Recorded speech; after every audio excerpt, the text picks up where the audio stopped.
have a table to fill out to make a sine curve. So you don't have to fill out this giant table every single time.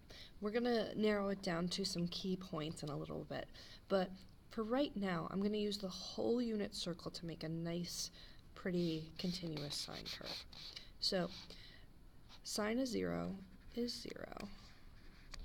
Sine of pi over 6 is 1/2.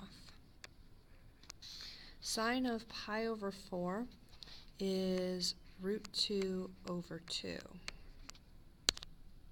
Sine of pi over 3 is root 3 over 2. Sine of pi over 2 is 1. Sine of 2 pi over 3 is root 3 over 2. Sine of 3 pi over 4, still positive, root 2 over 2. Sine of 5 pi over 6 is 1/2. Now, as I'm filling out a lot of these, some of these points we know where they are, but the radical ones are not as helpful. So as I head into the third and fourth quadrant, I'm going to do less and less values. Sine of pi is 0. Sine of 7 pi over 6, that's negative 1/2.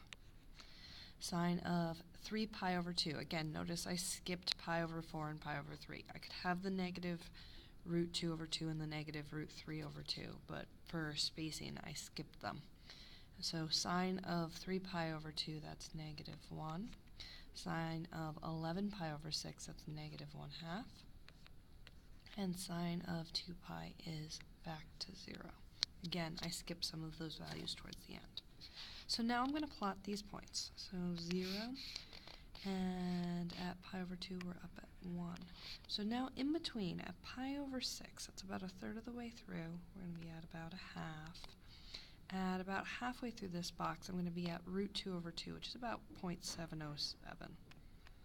Okay, and then at pi over 3, we're going to, which is about 2/3 of the box, we're going to be at 0.86. Okay, so you can see this trend where it's not just a straight line and it's actually curved.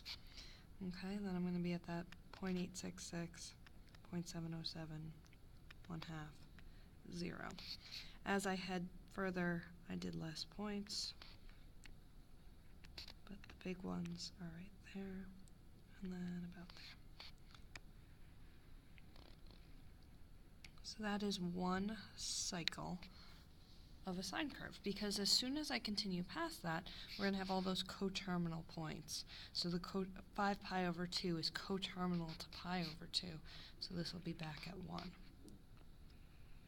Okay, I could do the negatives and continue that same pattern. Negative, this one will be at 0, this one will be at positive. And this has multiple cycles of this periodic function. Okay, so what we noticed about sine of x, it has a domain of all real numbers. That's because of all those coterminal angles and how this keeps repeating forever and ever and ever. It's hard to put arrows on it though, because it's not going down forever. It keeps cycling from these values, the lowest being -1, the highest being +1. There's my range, including on both of them. If you don't like the bracket, the interval notation, you could write inequalities. That's perfectly fine. Our period length. How long did it take for one cycle to repeat? Well, it took 2 pi for it to start repeating over again. So we would say that our period length is 2 pi. Our amplitude, if you think back to that unit that we had on periodic functions earlier in the year, to find our amplitude, we take our highest value and our smallest value, okay? And we do our max minus our min divided by 2. So in this problem, it would be 1 minus -1 over 2, which comes out as 2 over 2, which is 1.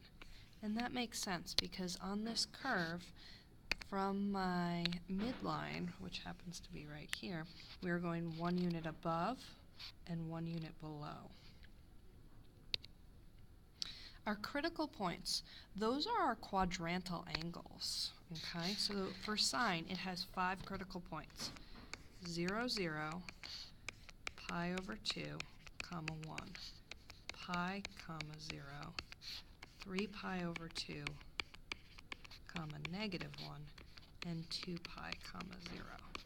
So we're talking about on the actual curve, here, here, here, here, here. Okay?